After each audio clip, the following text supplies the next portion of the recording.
Welcome back नाज़रीन। बातचीत कर रहे हैं हम आइनी तरमीम और कुछ पीका एक्ट पे भी बात करेंगे। खलील ताहिर सिंधु साहब सेनेटर हैं, पाकिस्तान मुस्लिम लीग नून के हमारे साथ हैं। रज़ा हारून साहब पीएस पार्टी के हमारे साथ हैं। मायूम मोहम्मद साहब हमारे साथ थे लेकिन उनको इमरजेंसी में भी जाना पड़ा। तो खलील ताहिर साहब आपसे हम बात कर रहे थे, कतई कलामी की माफ़ी भी चाहता हूँ, उस वक्त हमें ब्रेक लेनी थी।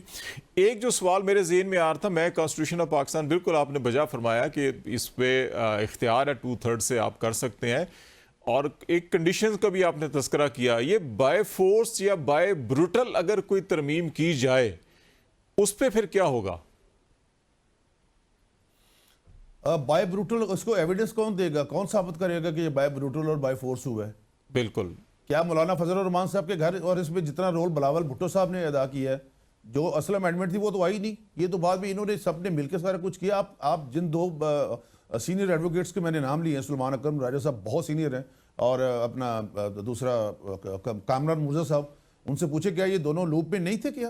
बहुत सारी बातें लोग बताते नहीं हैं, सच कहने से कहते हैं कि नहीं, ये उन्हीं की तजवीज़ थी कि आप बेंच कर लें, आप कोर्ट ना करें।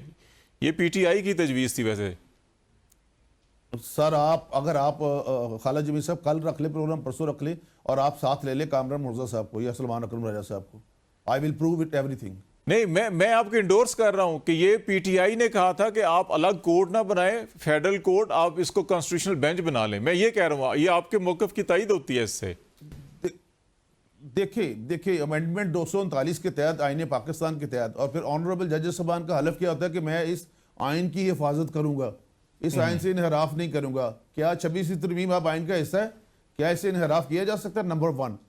नंबर 2, जो कंटेम्प्ट ऑफ केस कोई था, ये केस एक था अपना एफबीआर के खिलाफ एक फैसला आया था, कस्टम एक्ट की एक शेक खत्म की थी 221 सिंध हाई कोर्ट ने, सही, और उसमें ये केस लगा हुआ था। उस शेक के बारे में दीवान मोटर्स की तरफ से वकील थे बैरिस्टर सलाउद्दीन साहब, तो वहां पे ये बात थी, ये तो केस ही नहीं था इसके बारे में तो किसी किस्म का। और फिर कंटेम्प्ट अगर दी जाती है तो कंटेम्प्ट एक्ट क्या कहता है कि वो मामला होता है कंटेम्नर के और जो जिसके खिलाफ कंटेम्प्ट हो रही है उन दोनों के दरमियान, उसमें 7 दिन का नोटिस दिया जाता है। और अगर आपने वो नहीं, उसके तहत नहीं किया, 7 दिन का नोटिस नहीं दिया, तो मीनिंग देयर बैग कि आपने आज खुद नोटिस लिया, 26वीं तरमीम के पास आपके पास इख्तियार ही नहीं कि आप आज खुद नोटिस ले लें। सही हो गया। तो बातें सीधी सीधी जो। अच्छा, एक और चीज, 5 मिनट हमारे पास है। ये अब वो पीटीआई वाले तो चले गए क्योंकि इनके दौर में भी पीका तो बना था नून लीग के दौरे हुकूमत में, फिर इनके दौर में तरमीम आई थी, और मुझे याद है पीपल्स पार्टी और नून लीग ने बड़ी भरपूर आवाज़ उठाई थी। और जब पीएफयूजे ने धरना दिया पार्लियामेंट हाउस के बाहर पीटीआई के दौरे हुकूमत में, तो उसमें दोनों की लीडरशिप, शहबाज शरीफ साहब भी, बिलावल साहब भी वहाँ पर आके बैठे रहे, एक से ज़्यादा बार वहाँ पर आए। अब आप दोनों की हुकूमत है और उसमें मजीद ऐड जो चीज़ें हो रही हैं, तो पीएफयूजे तो उससे ज़्यादा आज शदीद गुस्से में है और एहतजाज कर दिया कि जनाब ये तो, वो कल भट्ट साहब बैठे थे, कहते जी वो एक काला कानून था, अब काला शाह कानून आ गया। अब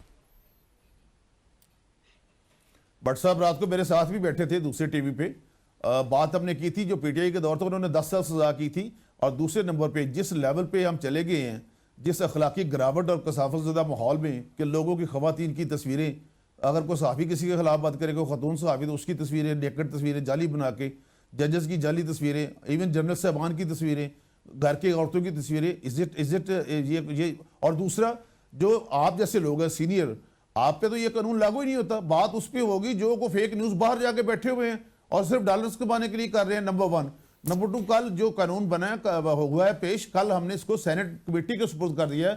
कल भट्ट साहब भी उधर आएंगे, आपके दूसरे नुमाइंदे भी आएंगे, आप बेटर सेंस परवेल करेगी। अगर जहां जहां पे भी कोई एतराज कोजेंट होंगे उनको खत्म किया जाएगा, लेकिन यह है कि सबको एतमाद में लेके, लेकिन इस बात की हौसला अफजाई सर नहीं की जा सकती कि हम ये जो अपना, आप देखिए ना जो कुछ हो रहा है सोशल मीडिया पे, आप भी देखते, क्या हम अपनी फैमिली के साथ बैठ के ये देख सकते हैं कभी सोशल मीडिया? नहीं हो सकता। रजा साहब, एक सवाल जो है, नहीं होने, कानून होना चाहिए बिल्कुल, और मिसयूज भी नहीं होना चाहिए। देखें, ये कानून ही था जिसमें मिसयूज हुआ और कहा गया कि नवाज शरीफ ने त्यारा साजिश, वो जो अगवा करने की साजिश की, ये कानून ही था जिसको मिसयूज किया गया और जुल्फकार अली भुट्टो को फांसी दे दी गई।